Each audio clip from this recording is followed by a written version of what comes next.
बच्चों क्लास 5 का त्रिभुज की परिभाषा बताए थे पिछले क्लास में। अब त्रिभुज के प्रकार हैं, भुजा के आधार पर देखते हैं कितने प्रकार के होते हैं। तो फर्स्ट नंबर में हो गया समबाहु त्रिभुज, दूसरा नंबर में समद्विबाहु त्रिभुज और तीसरा में विषमबाहु त्रिभुज। समबाहु त्रिभुज किसे कहते हैं? जिस त्रिभुज की तीनों भुजा आपस में बराबर हो उसे समबाहु त्रिभुज कहते हैं। जैसे जिस त्रिभुज की तीनों भुजा आपस में बराबर हो उसे समबाहु त्रिभुज कहते हैं। एवं प्रत्येक कोण जो होता है, तीनों कोण जो होगा इसका समबाहु त्रिभुज का आपस में बराबर होगा, यानी कि प्रत्येक कोण 60 डिग्री का होगा। यानी कुल मिला के त्रिभुज के तीनों कोणों का योग 180 डिग्री भी होता है। मान लीजिए कि एक ये त्रिभुज है, मान लीजिए तीन भुजा है। देखिए त्रिभुज है, ये बराबर भुजा है, तो इससे बनाएंगे हम सबसे पहले समबाहु त्रिभुज। जैसे एक भुजा ये हो गया और ये दूसरा भुजा ये हो गया और तीसरा भुजा ये हो गया। देखिए तीनों बराबर भुजा है आपस में और प्रत्येक कोण 60 डिग्री का होगा, तो ये तीनों भुजा बराबर होगा, तो इसी को क्या कहते हैं? समबाहु त्रिभुज। तो ये दोनों देखिए, अब यहाँ पे ध्यान दीजिए, ये तीनों भुजा आप देखिएगा तो बराबर नजर आपको आता होगा। देखिए यानी त्रिभुज की तीनों भुजाओं की लंबाई एक समान होनी चाहिए। अब इसी से बनाए हैं तो ये समबाहु त्रिभुज हो जाएगा। फिर आगे आ जाते हैं हम समद्विबाहु त्रिभुज में। जिस त्रिभुज की दो भुजा आपस में बराबर हो, जैसे ये दोनों भुजा आपस में बराबर होना चाहिए, ये दोनों भुजा आपस में बराबर होगी और तीसरा भुजा मान लीजिए कि थोड़ा छोटा है तो इसको क्या करेंगे, तो ये नीचे वाला बराबर नहीं होगा, यानी ये और ये बराबर होगा और नीचे वाला साइड क्या होगा, भुजा बराबर नहीं होगा, तो ये क्या कहलाएगा? समद्विबाहु त्रिभुज कहलाएगा। और समद्विबाहु त्रिभुज में दो ही कोण आपस में बराबर होते हैं, तीसरा कोण बराबर नहीं होगा। तो जिस त्रिभुज की दो भुजा आपस में ये और ये बराबर होगा तो ये कोण और ये बराबर होगा, यानी कि ए बी बराबर ए सी होगा, तो एंगल बी और एंगल सी आपस में क्या हो जाएंगे? बराबर हो जाएंगे। और नेक्स्ट है विषमबाहु त्रिभुज।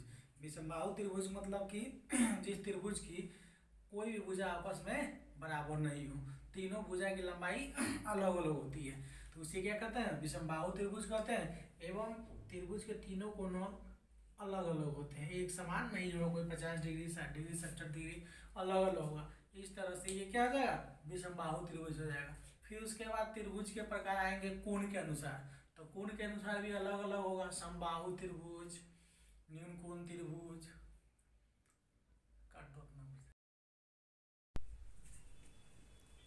बच्चों क्लास 5 का त्रिभुज की परिभाषा बताए थे पिछले क्लास में। अब त्रिभुज के प्रकार हैं, भुजा के आधार पर देखते हैं कितने प्रकार के होते हैं। तो फर्स्ट नंबर में हो गया समबाहु त्रिभुज, दूसरा नंबर में समद्विबाहु त्रिभुज और तीसरा में विषमबाहु त्रिभुज।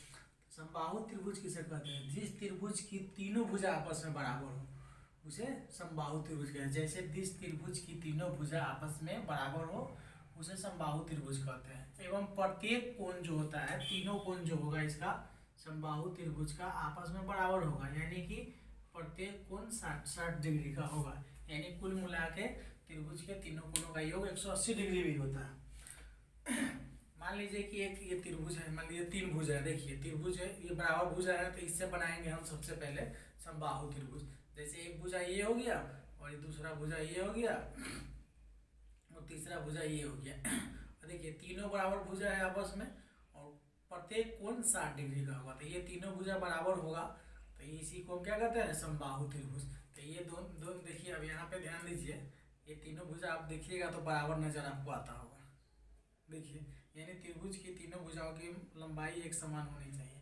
अब इसी से बनाए हैं तो ये समबाहु त्रिभुज हो जाएगा। फिर आगे आ जाते हैं हम समद्विबाहु त्रिभुज में। जिस त्रिभुज की दो भुजा आपस में बराबर हो, जैसे ये दोनों भुजा आपस में बराबर होना चाहिए, ये दोनों भुजा आपस में बराबर होगी और तीसरा भुजा मान लीजिए कि थोड़ा छोटा है तो इसको क्या करेंगे, तो ये नीचे वाला बराबर नहीं होगा, यानी ये और ये बराबर होगा और नीचे वाला साइड क्या होगा, भुजा बराबर नहीं होगा, तो ये क्या कहलाएगा? समद्विबाहु त्रिभुज कहलाएगा। और समद्विबाहु त्रिभुज में दो ही कोण आपस में बराबर होते हैं, तीसरा कोण बराबर नहीं होगा।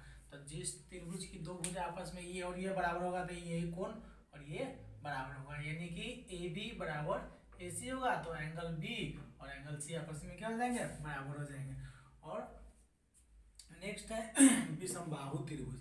विषमबाहु त्रिभुज मतलब कि जिस त्रिभुज की कोई भी भुजा आपस में बराबर नहीं हो, तीनों भुजा की लंबाई अलग अलग होती है, तो उसे क्या कहते हैं, विषमबाहु त्रिभुज कहते हैं। एवं त्रिभुज के तीनों कोणों अलग अलग होते हैं, एक समान नहीं होगा, कोई 50 डिग्री, 60 डिग्री, 70 डिग्री, अलग अलग होगा।